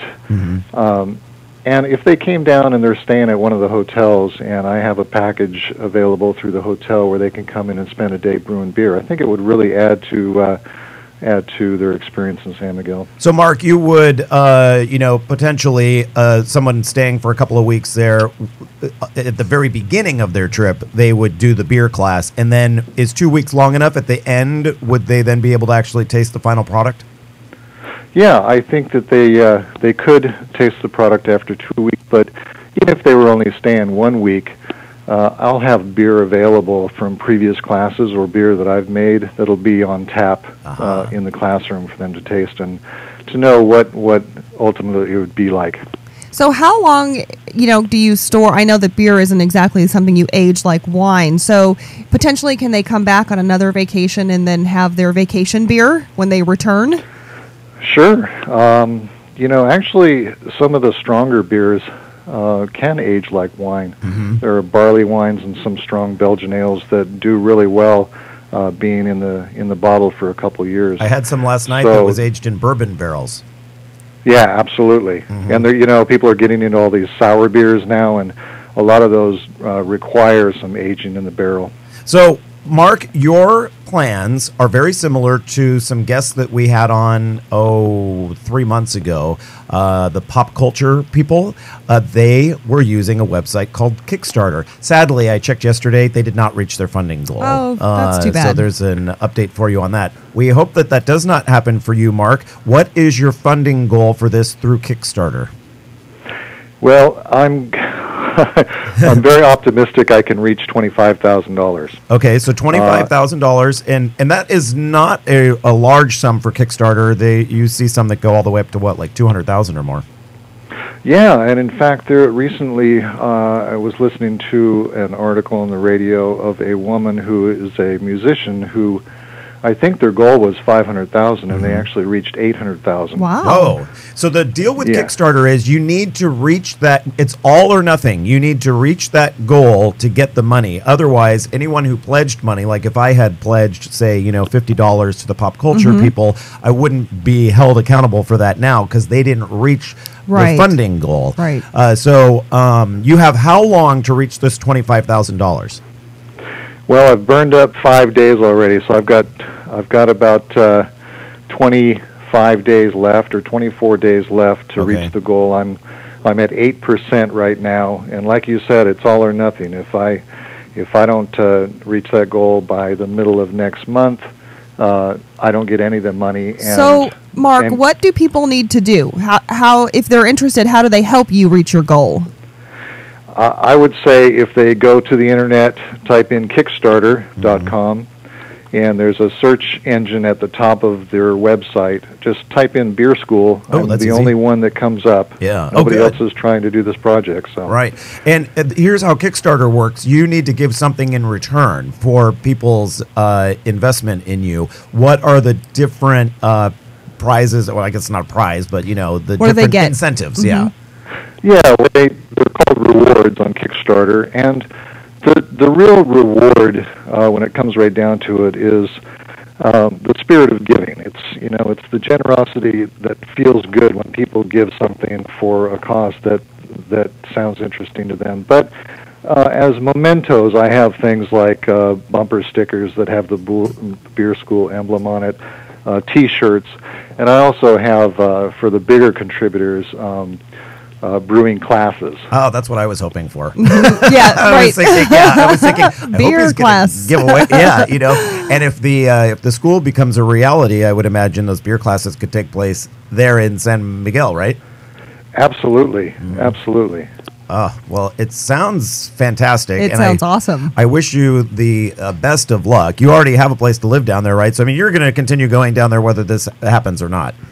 I am, and in fact, I'm going to try to pursue this goal with or without the money. If I have to try to fund it myself, I'm going to make it happen because the the brewing culture down there, the craft brewing culture, is kind of like we were at in the mid '80s. Oh, so you're getting in on the beginning to take off down there. So they're needing these kind of classes. So potentially you could have people coming in from Mexico City, from Puerto Vallarta, from the different tourist areas where they would put in a microbrewery or something, and they need to learn how to brew, and you would give that opportunity to them. Yeah, absolutely. I'm actually counting. There's a lot of tourists from Mexico City that go to San Miguel, and I'm really counting on a lot of those people. Well, best of luck.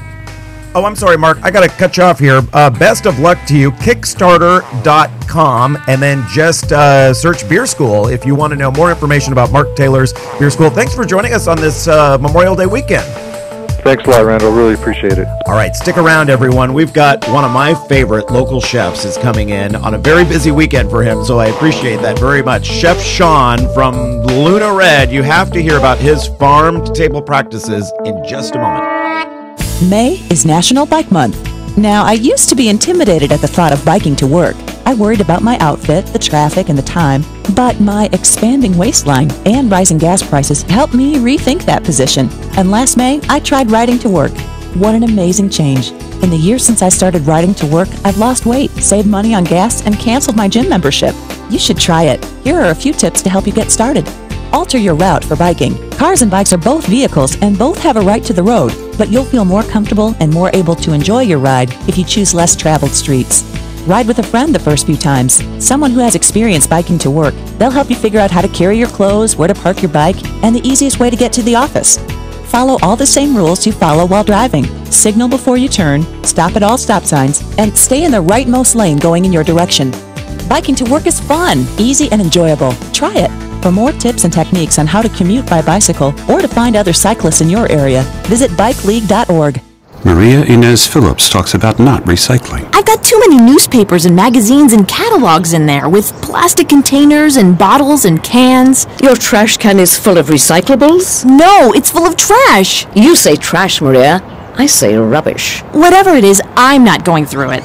I just don't get it. Some things are very obvious, Maria. Learn the difference between trash and recycling and more. I put out way too much trash to think about recycling. Visit YouGottaBeKidding.org today. This is Diane Lane. If you're thinking of exercising to keep more fit, that's great. But be sure to do it right. Give your body a chance to warm up before exercising and to cool down afterwards. Learn the correct way to run, lift, or to do any of the movements in your program. Don't push yourself harder or faster than your body is ready for. Exercising properly can make you more fit, more relaxed, and generally healthier. Carelessness or abuse can do just the opposite. So be careful. A message from the Will Rogers Institute, wrinstitute.org. Hello? Hey, it's me. I think I'm almost to your place, but I'm going to need directions. Okay, no problem. Let's see, can you tell me where you are right now? Well, it's kind of foggy, and I can't really see the signs. Try to describe it for me. Well, I'm exiting the freeway, and there's a rusted lawn chair on the right side and a mattress on the left side. Okay, that's the right exit.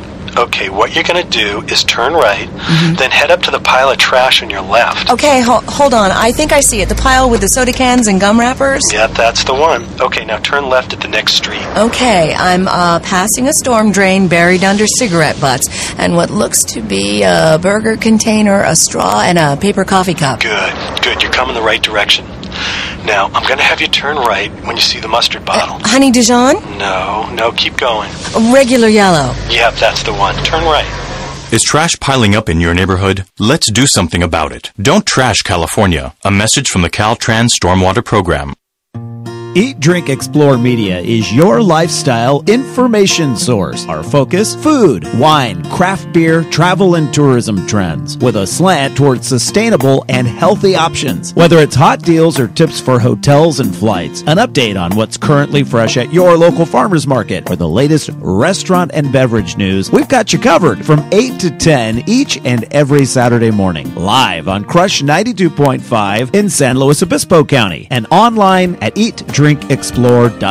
Also, check out our new free smartphone and tablet app Simply search 3 words, Eat, Drink, Explore, either in Google Play on your Android device or in the App Store on your iPhone or iPad. This free app gives you access to contests, past radio segments, our Facebook and Twitter feeds, and you can watch live video of the radio broadcast while listening to it here on The Crush. Eat, Drink, Explore Media, your source for the lifestyle you love.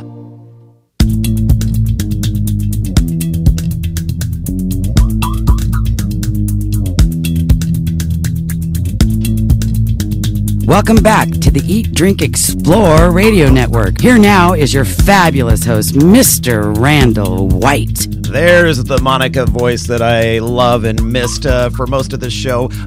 Don't know why the computer wasn't working, and so we didn't have any music to accompany the show for the first hour or so, till Patty Pyburn said, why don't you just turn that switch on and off and see what happens? And I did, and voila. Patty, thank you. You are now hired as our new IT person. Great to have you with us on this Memorial Day weekend. It will certainly be a busy weekend for restaurants throughout the country.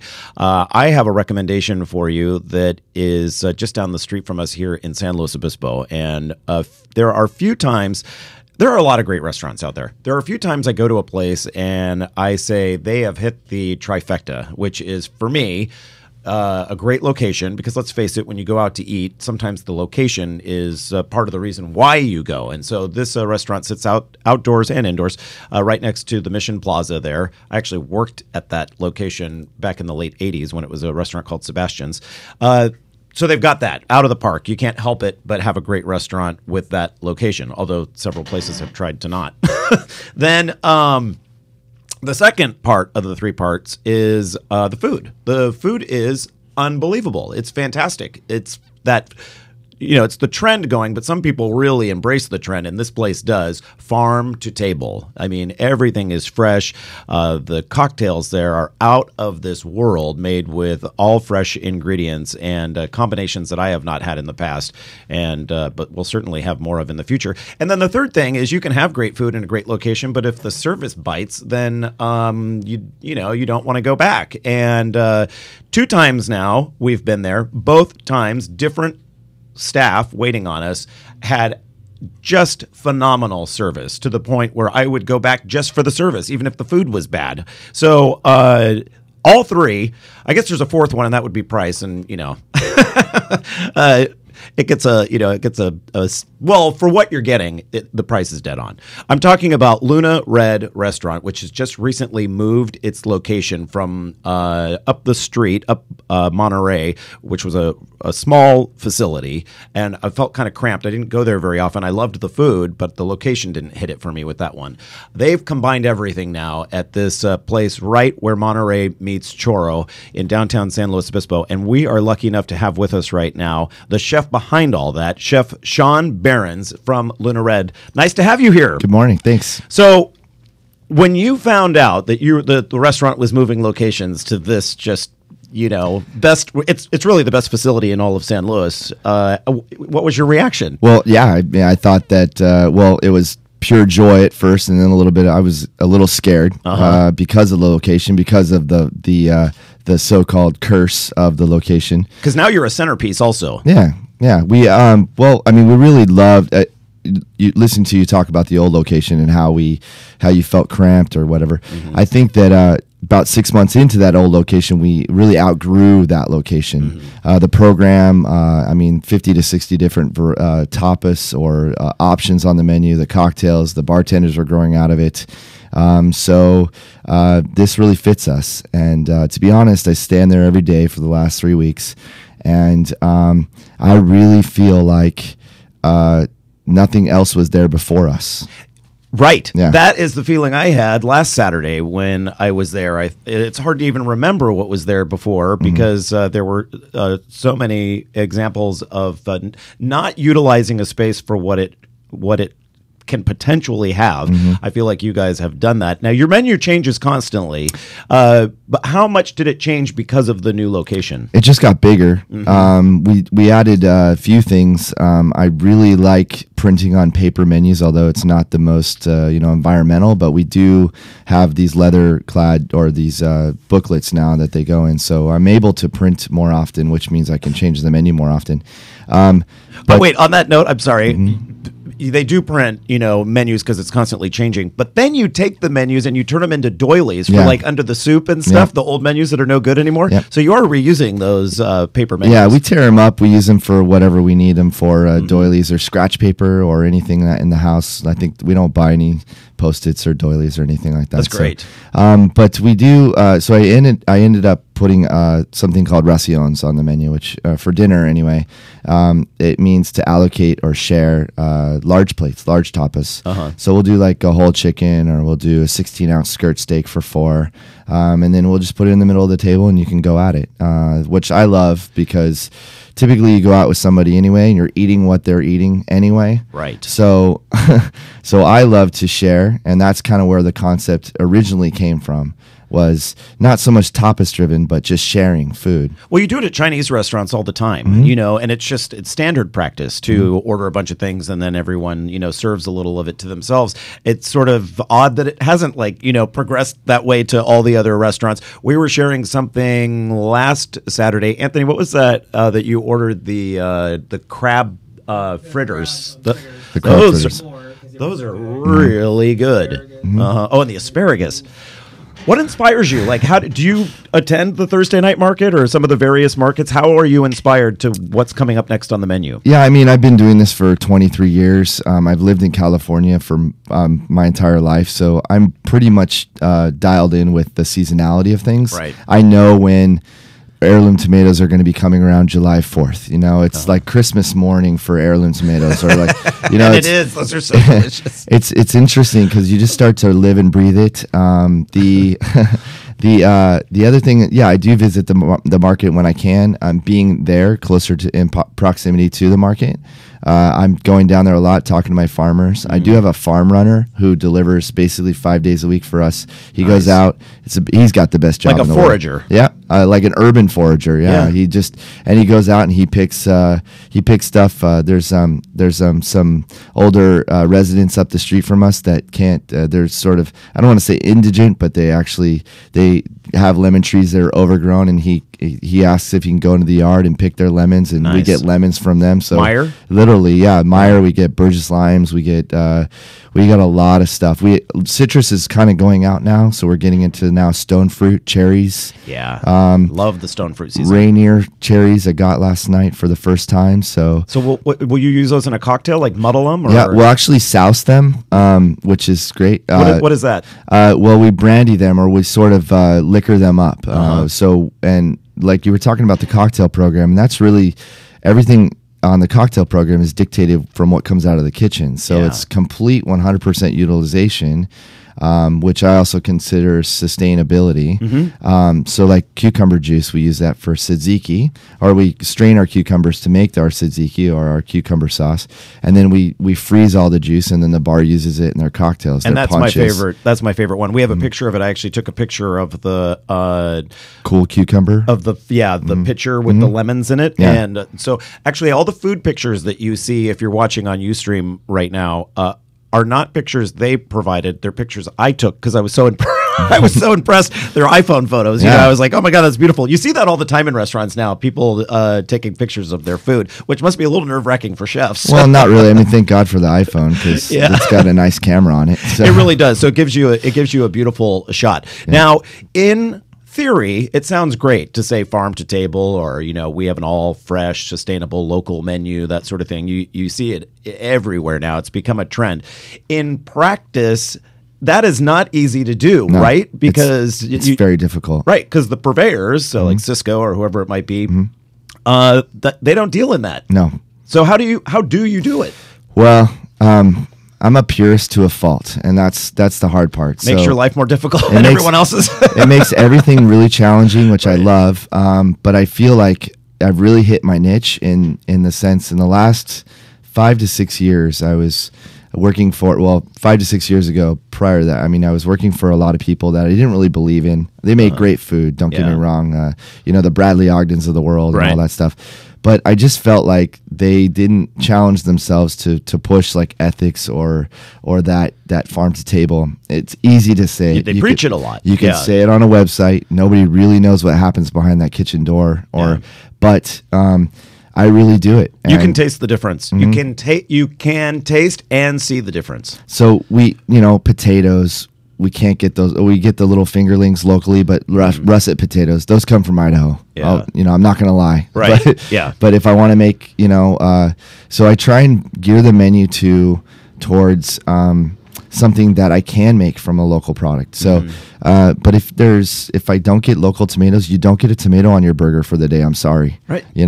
So, and who wants a cardboard, right. Tomato that was ripened after it was picked and that sort of thing? We're lucky enough to work with Peacock Farms out in Arroyo Grande, and they do sort of a greenhouse tomato year round. Nice. So it's local. It's not necessarily grown under the sun, but when they do arrive in the summer, we pick up as many as we can. You've got the climate for the type of restaurant you want. Yeah. And the surrounding fertile land. We live in just an amazing area for all that. So that really benefits your restaurant. You couldn't probably do this in Minnesota. Or no, definitely not. Yeah. I do have some people that work for me that are from the Midwest or from that part of the country, and you should see how frugal they are with avocados and strawberries. Right. Yeah. We're so spoiled. I think I have at least an avocado a day and several strawberries. Yeah. We're so spoiled along those lines. If you're wondering where did Luna Red come from, you have a couple of very successful sister restaurants that have been around forever. Novo, which is another key location on the creek in San Luis Obispo, and then Robbins in Cambria, right? Right, that's correct. And Robbins is now on their 26th year of business. I think Novo's going into their 10th year. Right. That's incredible to me. That is, yeah. But, I feel really good about working with the ownership. They've given me a lot of creative control. The menu's completely mine at Luna Red. That's awesome. If I don't like something, I just change it. And right on. It's the best feeling in the world. Chef Shaun Behrens, Luna Red. I don't even feel like I need to wish you success because I don't know how you couldn't. It is so just out of this world. I'm a member of your lunch club. So ask them about the lunch club when you're there. Chef Shaun, have a very successful Memorial Day weekend. Thank you so much. And we'll catch up with you again in the future, find out how things are going. Stick around, everyone. We are back in just a moment. Seems everybody's going organic, including lawn care. Did you know communities across the country are converting their lawns, playgrounds, and playing fields to an organic care program? And it's working. You can safely control weeds and pests and have a beautiful lawn. Your kids, pets, and water supplies will be safer, and your neighbors will be green with envy. Oh, and in the long run, organic lawn care is cheaper than doing it the conventional way. Switch to organic lawn care today. Visit pesticidefreelawns.org. The folks who brought you this public service message. Check out pesticidefreelawns.org today. What if it wasn't always about getting ahead? What if you didn't care about being on the fast track? What if your career goals were to change? Instead of flying off to the big interview, what if you flew somewhere else altogether? To embark on a different track, to volunteer in ways you never dreamed of, in places you never imagined yourself being. Like a tiny island in the Pacific, barely visible on a map, but where needs are easy to see. Or a village on the African continent, where just a little training in HIV awareness can change the fate of thousands. What if you decided to share your skills with others and help someone else get ahead? Peace Corps. Life is calling. How far will you go? To find out more, call 800-424-8580 or visit peacecorps.gov. Hi, I'm Gerald McRaney. Is there anything you wouldn't do to live longer or feel better? Would you make a few simple changes in your lifestyle if you knew it could save your life? Take cholesterol. A high blood cholesterol level can cause strokes and serious heart disease, but exercise and simple changes in your diet can reduce cholesterol and make you feel better. For your free booklet, visit the Will Rogers Institute at wrinstitute.org or call toll-free 877-957-7575 and find us on Facebook and Twitter. The Will Rogers Institute, since 1936. McGruff here. The crime dog? Yep. I think I'm gonna need your help. I've got an internet bully. Okay, well, what you do is... Maybe you could put a virus on her computer. Or a tracking device. Or a bug. You don't have to do that, all you... Or maybe we could get an attack dog. You ever see those attack dogs that can, rip a person's arm off? Seriously. Or like a SWAT team. A cyber SWAT team or something. Or like an army. Did you ever see that zombie army movie? We should get a zombie army. Wait. All you need to do to stop an internet bully is delete their messages and never forward them on. So, no zombies? No zombies. Bummer. Delete cyberbullying. Don't write it, don't forward it. For more information, visit ncpc.org. A message from the U.S. Department of Justice, Crime Prevention Coalition of America, National Crime Prevention Council, and the Ad Council.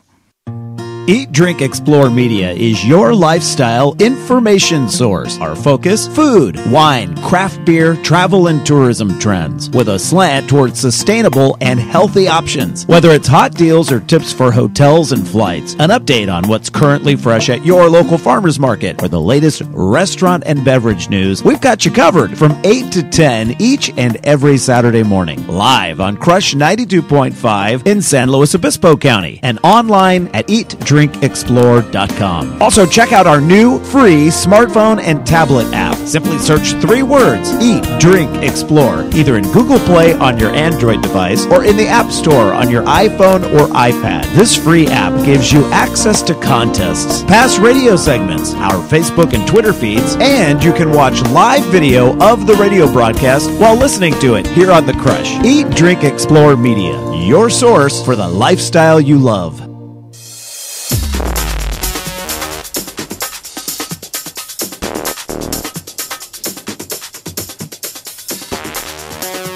Welcome back, everyone, to the final segment here on Eat, Drink, Explore Radio for this Memorial Day weekend broadcast. Thank you, Patty. If you're watching on Ustream, Patty just turned my light on so that I can scare you even more. No, we have had a great string of guests here this morning, talking all things, of course, food, wine, travel, craft beer, and such. This is a wine segment, and, you know, I've been doing this for a long time, and from time to time I think, how do I make another wine segment fresh again? Well, I found it this week.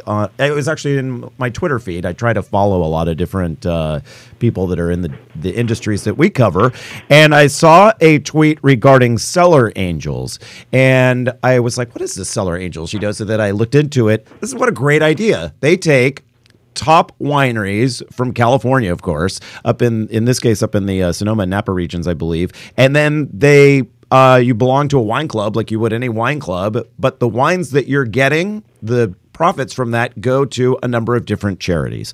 Martin Cody joins us right now, I believe from Chicago, to talk a little bit about this project. Hey, Martin. Hey, Randall, how are you? Great. Thank you very much. We're glad that you could join us today to talk about this.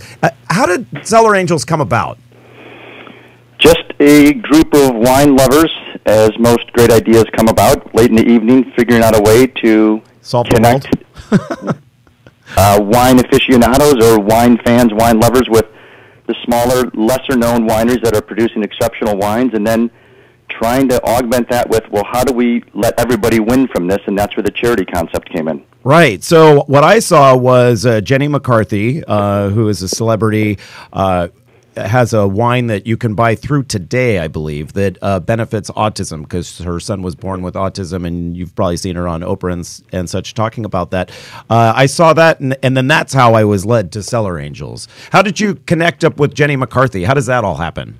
Through the power of social media, which continues to amaze me each day, and kind of how you and I came about through Twitter. Right. A small winery in Sonoma, 2 brothers, Blanchard Family Wines.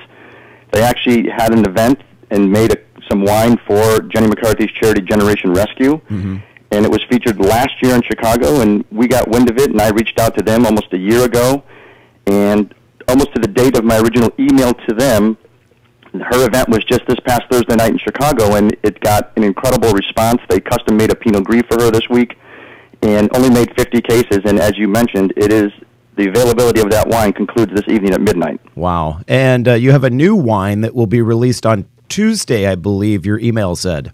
Correct.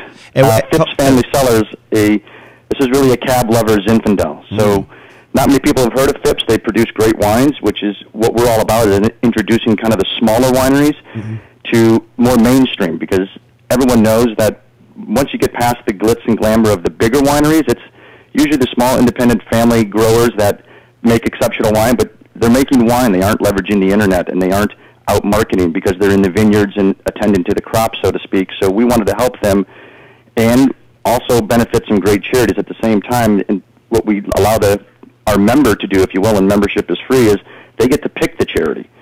So it really gives them the power of getting access to great wine and then selecting a box for something that's near and dear to them, and everybody wins. Do they pick the charity from a list that you've culled together, or they can just pick any charity? It's from a list that we've culled together. There's currently 18, soon to be 19. We have a pretty major announcement coming up in June about another national charity that's reached out to us and we formed a partnership with. So excellent. It just grows by word of mouth. Yeah, well, I love it. How many members are you up to now, if you have those numbers in front of you? We do. We'll just say it's above 10,000.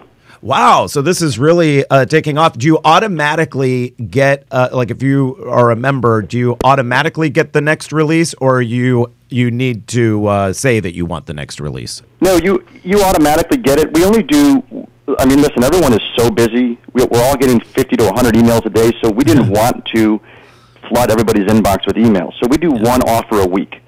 And on Tuesday, that offer goes out at 6 o'clock in the morning, and you have 5 days to pull the trigger, so to speak. And the video that accompanies the offer really allows the person to learn about the wine and the people behind it and say, you know what, that actually resonates with me. That has a great flavor profile. That's exactly in my comfort zone. I'm going to grab some. The wine is always discounted. And then they get to pick the charity that they want, and the wine gets delivered to their door. It sounds like a great model. I love it. We are showing video right now from the newest release that you have coming out on Tuesday. Who does your shooting? Because the videos are beautiful that you have the lighting, the composition, everything. It's just really nicely done, each piece that I've watched. Thanks so much. That's a film crew out of Geyserville, up in Northern California, called Sims Productions, and they've shot probably, I think, the last 45 of our videos, and hopefully, knock on wood, we'll continue with them forever. Yeah, because it's really well done, and you introduce in these videos that we'll provide a link for you at eatdrinkexplore.com if you're not watching on Ustream right now. In these videos, you are introduced to the winemakers, to the land that it comes from, and then eventually, to the wine. And then, like you said, you have a number of days to decide whether you want it or not.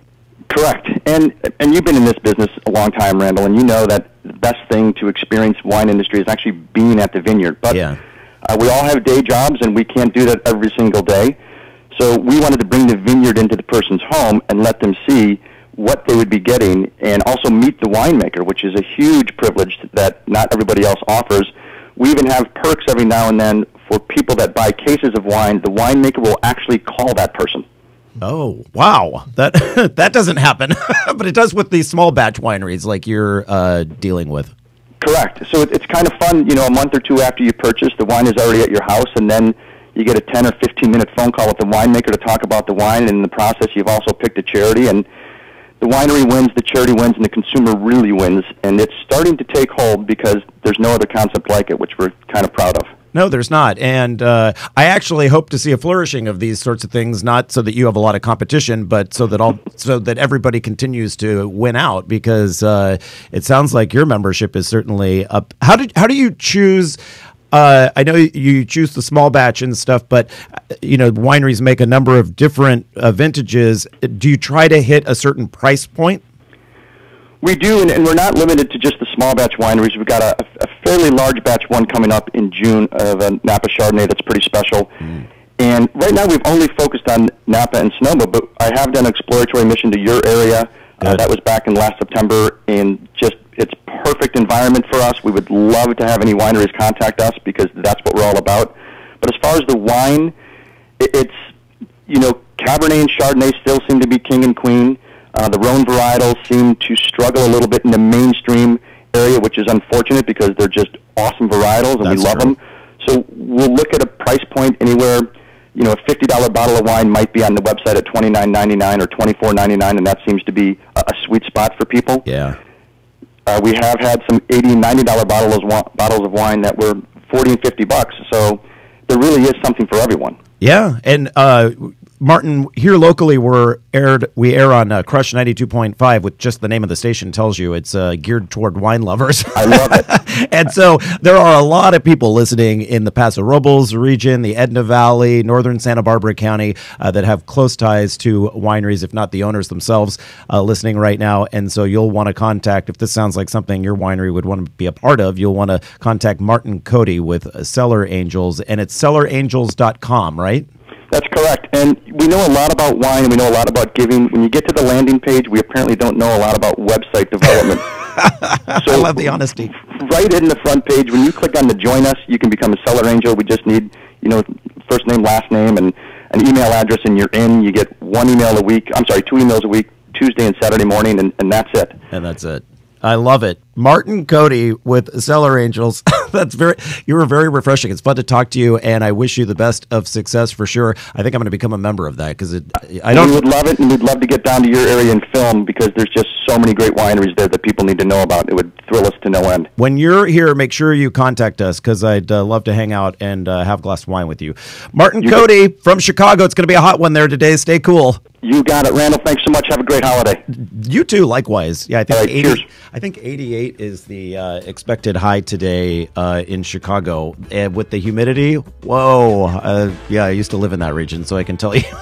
It's an indoor day. It's a cool one here in San Luis Obispo. A great day for standing out in the field there at Madonna and having some wonderful craft brews. So if you were lucky enough to get your hand on some tickets, we'll catch you here next week. Make it a great one, everyone. You're listening to Eat, Drink, Explore Radio. Eat, Drink, Explore Media is your lifestyle information source. Our focus, food, wine, craft beer, travel, and tourism trends, with a slant towards sustainable and healthy options. Whether it's hot deals or tips for hotels and flights, an update on what's currently fresh at your local farmer's market, or the